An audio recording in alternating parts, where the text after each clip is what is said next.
Howdy, Immortalium here, and today I thought it might be interesting to do a ranking of the Texas Chainsaw Massacre movies. Now, for those of you who have seen my video on how I got into horror, you will know that the Texas Chainsaw Massacre, specifically the first movie, the original from 1974, had a big impact on my interest in horror. It was one of the first horror films that I saw that had a big impact on me. Incredibly important from that perspective. But interestingly, it's only been in the past 12 months that I've actually decided to watch all of the Texas Chainsaw Massacre movies. Prior to that, I believe the only ones I'd seen were the original and the remake. And recently I've gotten to the mood of watching all of the movies. So I ended up watching all of these movies and crescendoing with the Netflix release. So considering how impactful this franchise has been, I thought it might be interesting to share my thoughts on these movies. And so I'm going to be going from worst to best and kind of give my own thoughts on these movies, my own opinions, etc, etc. Of course, I'm sure many people are going to disagree with me. In fact, I can think of a couple of movies on this list that people are going to have a big disagreement on. And so of course, what I'm interested in is hearing what you guys think about these movies, giving your own rankings for these movies, etc, etc.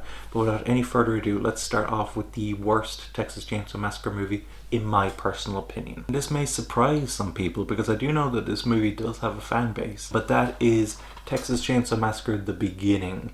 Now this movie is a prequel to the remake, and I kind of had somewhat decent expectations going into the movie. I'd seen Leatherface's design in this movie and actually thought it looked really cool with that black mask that he's wearing and everything. I thought he looked quite awesome. And I'd heard from people that this was meant to be like one of the goriest Texas Chainsaw Massacre movies.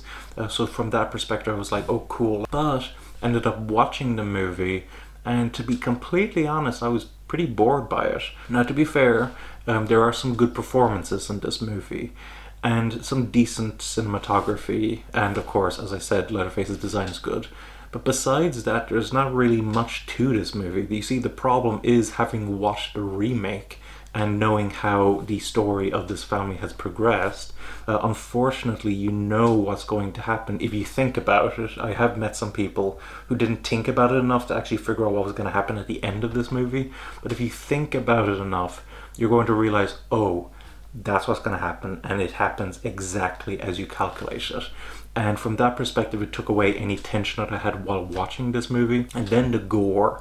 So I did end up watching the uncut version of the film, because I presume that's meant to be the goriest version of the film. And I found myself quite disappointed. There's a lot of cutaways when people are getting cut up and stuff. To be honest, I just found this movie quite tame compared to many other horror films that I've seen. So even that wasn't fulfilling enough for me. So overall, I would say that this movie is a failure in my personal opinion, primarily because it ended up being quite a boring experience. And that's certainly not what I want for my entertainment. So I do know that some people like this movie, but unfortunately, I'm not one of them. Following that, the second worst Texas Chainsaw Massacre movie in my personal opinion, and that is Leatherface, Texas Chainsaw Massacre 3. Now this movie has a lot of problems. From what I'm aware, this movie was created by New Line Cinema. They were the ones who did the Nightmare on Elm Street franchise, and they're hoping to turn the Texas Chainsaw Massacre franchise into like an ongoing series, kind of like their Nightmare movies, where they would be releasing movies constantly, year by year, etc, etc. And because of that, this movie is a very generic slasher movie with only kind of a couple of redeeming qualities, although not much, to be completely honest. One thing I'd heard was that apparently this movie was quite controversial with the American rating system. Apparently they demanded a lot of cuts. I ended up watching the uncut version, and which I don't know if that is exactly the same version that was presented to the MPAA or not. But again, I thought that the actual gore in this movie wasn't particularly impressive or visceral or anything. And the characters in general are very uninteresting. And as a sequel to Texas Chainsaw Massacre 2, it doesn't really make any sense based on what happened in that movie. Like in the past, I was under the impression that this movie was only a sequel to the first Texas Chainsaw Massacre movie, but interestingly, I learned that Caroline Williams, who plays the main character in Texas Chainsaw Massacre 2, appears in this movie, and even though she doesn't have any dialogue, we only see her briefly, it's very easy to miss her. Apparently it was confirmed that she's playing the same character, and you know, she's after the family and all that stuff. So it does have continuity from the second one, and if you remember the ending of the second movie, it doesn't really make much sense how it could progress to this movie. So with all that said, what do I actually like about this movie? And it mostly comes down to one person in this movie. I'm sure many of you who have seen this movie will know who it is, but that of course is Ken Foree. Ken Foree, I just have to say, and let me just give a moment to praise Ken Foree. I've seen him in a few horror films at this point, and no matter what movie he shows up in, he just oozes charisma. It just makes you really love the characters that he plays, and he's just like one of the most charming actors that I've ever seen in movies. You can't help but love him in any role he takes. And even though this is a pretty dull and uninspired film, Ken Foree does raise it up a bit and makes it more interesting and likable than it should be. It is also worth noting that Viggo Mortensen does appear in this movie in kind of an early appearance from him. And he's alright in this movie. He doesn't really stand out enough for me, in my personal opinion. You could just watch the movie and kind of forget that it's Viggo Mortensen. So yeah, the only reason that I like this movie more than the beginning is Ken Foree, to be completely honest. He doesn't quite save the movie, but he makes it a lot more bearable, in my personal opinion. Now, the next movie on my list, unfortunately, is the only one that I don't have a DVD or Blu-ray for, and that is the new Netflix Texas Chainsaw Massacre film. And the new Texas Chainsaw Massacre film, I didn't have much expectations for it. I'd seen the trailer, and we all know that the trailer was pretty cringy, particularly that last bit. But since I was watching a bunch of Texas Chainsaw movies anyway, I decided I may as well watch it and get an opinion on it. And my personal opinion on it is that it's not a particularly good film. It's not a particularly good horror film, and it's not a particularly good Texas Chainsaw film. It is an interesting idea of bringing Sally Hardesty back. Of course, it is a big problem that she's played by a different actress since Marlon Burns was dead by that point. And also her character isn't particularly good in the film either. Leatherface in this movie isn't really himself. He's much more aggressive. He's much more, to me, he feels a lot more like a Jason Voorhees or a Michael Myers, you know, that kind of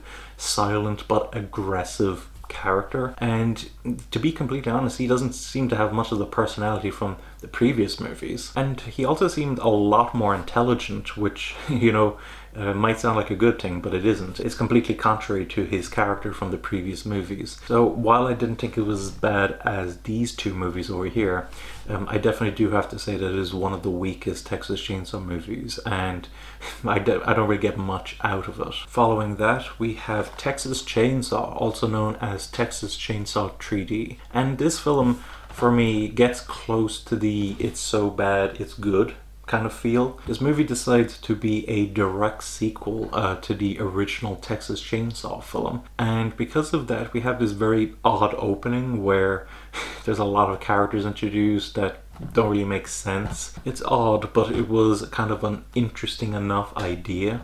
The problem is that as the movie progresses, we are introduced to a variety of characters, most of whom are not very interesting or likable.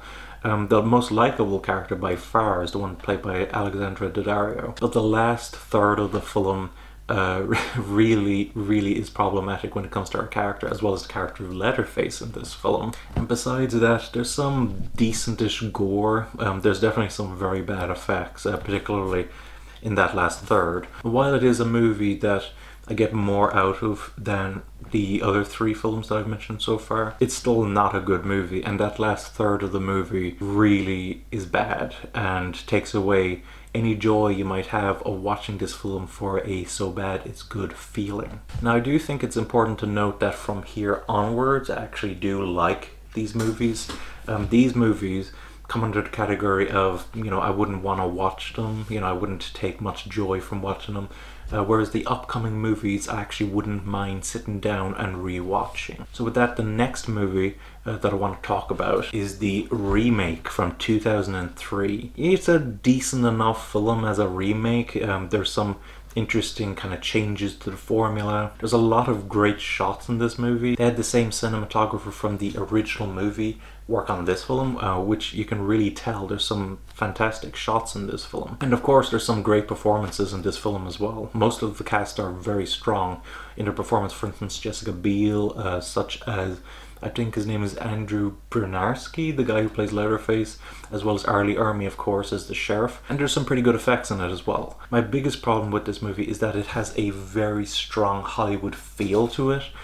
For a movie that's meant to be very dirty, it has a very kind of sleek, clean look to it, at least in my personal opinion. The story progresses in a much more kind of Hollywood-esque way compared to the original film. And I also have to say, this is a bit odd maybe, but as decent as the actors are in this movie, the main kind of young adults in this movie, the ones in the van, is it me or do they look like they've kind of stepped out of a modeling agency? They seem too attractive to be kind of your normal traveling adults in the Texas countryside. It just seems very distracting to me, and it kind of reinforces that Hollywood feel of having a lot of attractive looking people as your main characters. So while it is enjoyable enough, and I wouldn't mind sitting down and rewatching the film with some people, it also isn't one of the first ones I'd be going back to. But you know, it's a decent enough film, and you could do far worse for Texas Chainsaw Massacre movies. After that, and we're probably gonna have a bit of a controversy with these next two movies, because I know that these next two movies aren't well liked by some people, but in my personal opinion, I got quite a bit out of them. So with that being said, my fourth favorite Texas Chainsaw Massacre movie is Texas Chainsaw Massacre: The Next Generation. Now, I'm going to admit, if we're looking at Texas Chainsaw Massacre movies objectively as being bad, then this is the worst movie. This is the worst movie.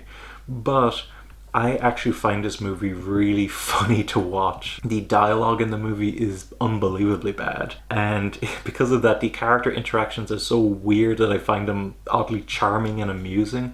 There's a bit in the middle of the movie that's meant to be scary, but is so poorly executed that I just found it hilarious.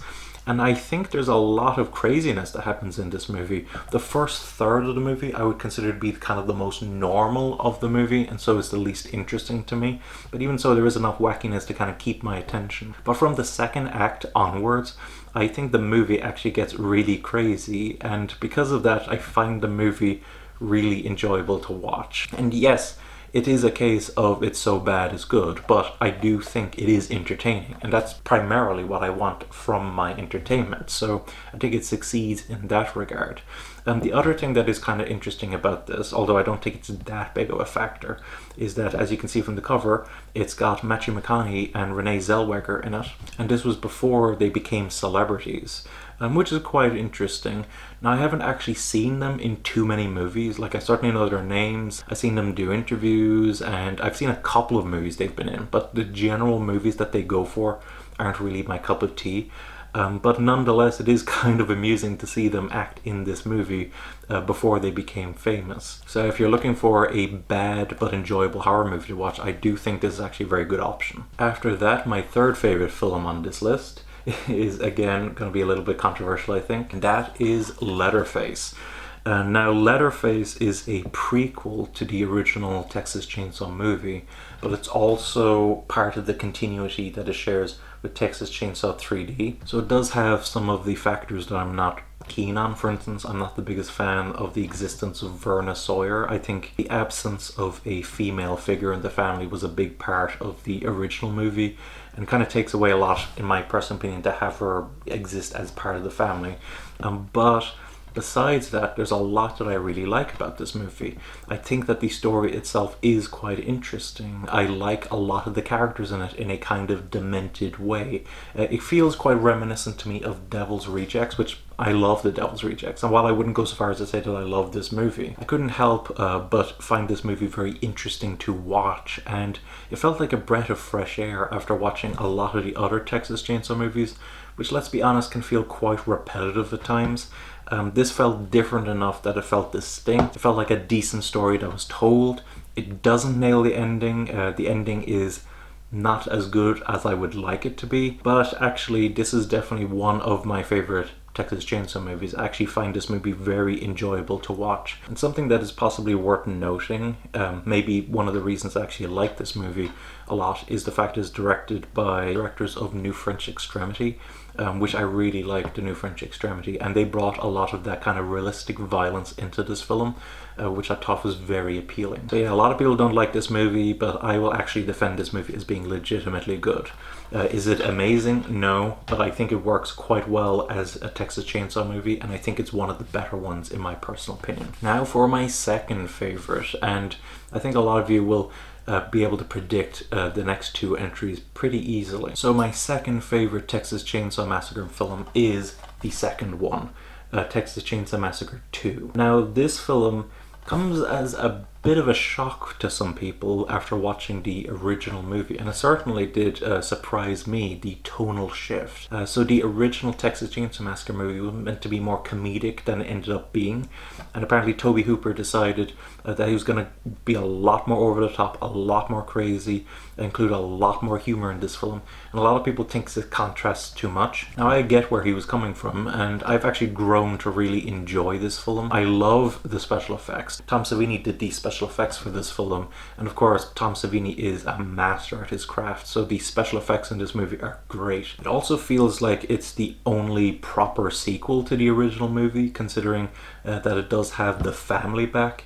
Now, unfortunately, only one actor of that family came back. That was Jim Sadow, who plays the cook, but he delivers a wonderfully over-the-top performance in this. And Chop Top, played by the legendary Bill Moseley, is a great addition to the family in this film. And we also have some really likable lead characters. Caroline Williams delivers a very enjoyable performance as Stretch, while Dennis Hopper, oh man, Dennis Hopper is so good in this movie as Lefty. One of my favorite scenes in this movie is just the bit where he's like picking out chainsaws. It's so hilarious, and he doesn't even say a word throughout it. It's just his mannerisms, the way that he interacts with the shop owner. It's fantastic. And I certainly get the problems with this movie in that it's not particularly scary, particularly compared to the first one, and it is such a jarring tonal shift. But this is a movie that I've ended up really, really enjoying. And so it's my second favorite Texas Chainsaw Massacre movie. And finally, well, if you know the movies of the Texas Chainsaw Massacre, you know for sure what the next one is. So there's no point on delaying any longer. And that, of course, is the original. Now, there's a lot of reasons why this movie remains my favorite of the Texas Chainsaw Massacre franchise. For one, it was the first one I watched. It was very impactful on me, as I said before. And beyond that, I think it's just still a fantastic horror film. There's some great performances in it. The cinematography is superb. It has a real kind of exploitation feel, particularly the way that the house itself was designed and decorated. It's so unnerving. Even though it's a relatively bloodless movie, Tobe Hooper was originally hoping for this movie to get a PG rating, which was quite ambitious of him. But nonetheless, he still manages to make you think that you've seen more violence than you have. And also, this movie contains probably my favorite chase sequence in any horror film ever. A big part of that, I think, is because we continually watch Leatherface as he gets closer and closer to his victim, and it makes it so much more intense than those other movies where, you know, a slasher is approaching someone and then, you know, they get away, the victim does, only for the slasher to then suddenly appear out of nowhere. I think it's much creepier to have like the killer actually like running after them visibly. So yeah, I think that this movie deserves to be known as a classic. I think it's still a brilliant, exceptional film. It's one of my favorite horror films. If you haven't seen it as a horror fan, I definitely think you should. Even if you don't end up liking it, at least you can give your own thoughts on the film. But for me, I think this movie is superb, and it's one that I do find myself watching over and over again, particularly compared to many of these other Texas Chainsaw Massacre movies. So that was my ranking of the Texas Chainsaw Massacre franchise. And of course, as I said before, I'd absolutely love to hear your thoughts on all this. What did you think of my ranking? Were there any that kind of surprised you? What's your own ranking? And what do you think of each film in the Texas Chainsaw Massacre franchise? And of course, if you have any other information about the Texas Chainsaw Massacre franchise, about horror in general, please leave it in the comments below. And of course, if you want to support the channel, I would encourage you to use my Amazon affiliate links in the description below.